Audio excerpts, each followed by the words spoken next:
First, live, local. This is Fox 12 Now.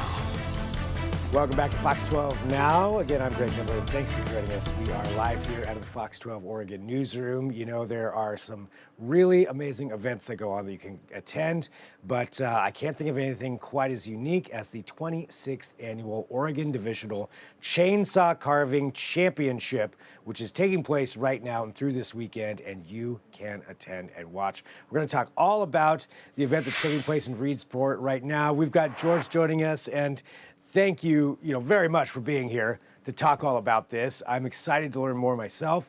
And I think to start off, I'd love to learn more about you. George, if you could, maybe start off telling us a little bit about yourself and about these chainsaw carving events and how they really got started here. Sure. Yeah. So again, my name's George Kenny, and I'm the engineering coordinator of this and MC for this event. And it's been going on 26 years. I started here at the very first one. 26 years ago. This was the first championship I ever attended, and I've been doing it ever since. And around about 15 years ago, they asked me to be the auctioneer and MC, and I've been doing that ever since. And so it's one of the largest events on the West Coast and one of the most prestigious. We got carvers from all over the country that attend this, and it's sought after to get in. It's hard to get in. They limit it to 40 competitors, so it's a full house here this weekend. When you talk about, it being hard to get in, are there other, competitions that take place leading up to this to be able to be included in it? Yeah, so the guys have to be qualified, so you can't just throw your hat in the ring. There's guys that they say they're great carvers and whatever, so they're vetted, and but nonetheless, there's only space for 40, and so it's people are coming from all across the country to get in, and at some point you got to cut it off, and so you really got to get your ducks in a row to get in here. So tell me about chainsaw carving. For people who don't know, can you walk us through what exactly is happening when somebody's, carving, or how the championship works? Does it depend on the size of wood that you're working with? All of those details. Yeah. We work with big logs, and so the carving competition works like this. And so each carver arrives and they draw a number, and that's their log. And so they have 3 and sometimes 4 days to make whatever they can make. Those items that they make are judged. And that judging will happen this Sunday. In between that, each day, they have what's known as speed carving. They do whatever they can do in an hour to an hour and a half. In this particular competition, it's an hour and a half. They're allowed to do up to 2 pieces each. All those items, that becomes the carver's entry fee. And the promoters, whoever puts it on, this event, it's going to be the Chamber, Winchester, Reedsport Chamber of Commerce puts it on, and they auction all those items off. The prize money generated from that, or the monies generated from that, develop the prize money, and a portion of the proceeds goes back to the carvers, and a portion goes back to the event. And so separate prizes for the quick carve or speed carving, and very, very sought after to try to get out edge the other guy. The dollar amount achieved during the auction is what determines the placing. So currently under the big tent we have outside here, we just got done with the speed carving today. There's 40 carvers. I think we have something like 65 or 70 items that'll be auctioned off this afternoon. Wow. I mean, it seems like, that would take such precise skill to be able to do this correctly. Like, how does someone get into being a chainsaw carver?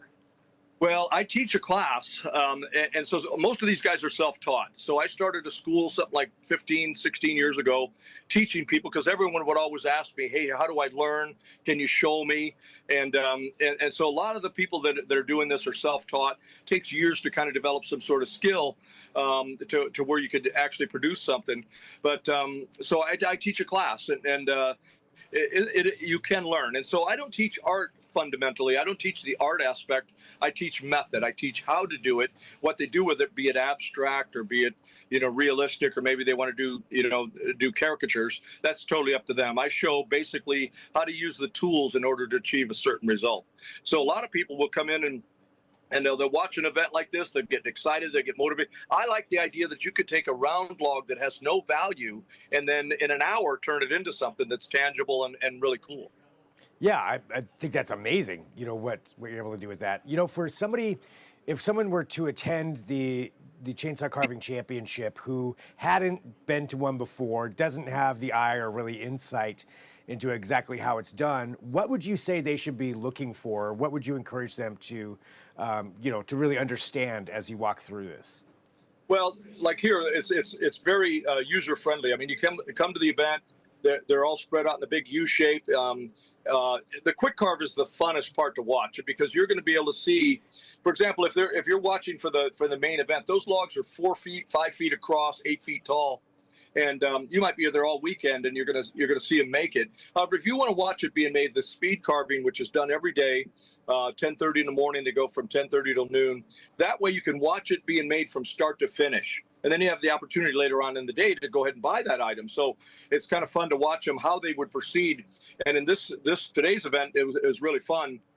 If you don't mind, I could take you outside, get you under the tent right there, and you can see what was made during today's hour and a half. Yeah, I'd love to. Yeah, let's go for a walk with you here to go take a look at some of those. And this is down in Reedsport, right? Yes, correct. We're in Reedsport, and we're going to take a walk over here. Excuse the noise. The action's going on right behind me right now. So we'll go out under here and see the big tent there behind me, and we're going to take a walk in there. And I'm going to kind of give you a little rundown about what was made today during the speed carve. And we do this each and every day, and it's a lot of fun. Then they put me to the test. I'm the auctioneer, so follow along with me. This could be an action shot here, and you can change the light a little bit here, but still there? Yeah, yep, I'm still here. Okay, yeah. So see if I bring you up. Go. All right. So behind me, you see all these pieces that were made. Everything that you see here was made today in an hour and a half. And I mean, we've got some really cool looking stuff here. I mean, even with the painting on there and everything, so people painted these and like 60 pieces in this room right here, and we're going to be auctioning all those off. And all those were made today in an hour and a half. Is this all Oregon lumber and Oregon wood? Yeah, this is all either Sitka spruce that was brought in by a couple of big lumber companies, and also we use Western red cedar and Port Orford cedar. Wow. I mean, and that all of those were just made today. And you said there's 40 competitors. So what determines who the champion is? Yeah, so in the speed carving, of course, that's going to be determined by the high dollar amount. However, on the main master sculptor pieces, that's going to be judged. And so they judge it on a variety of criteria. One is degree of difficulty. Does it tell a story? There's also one called the wow factor.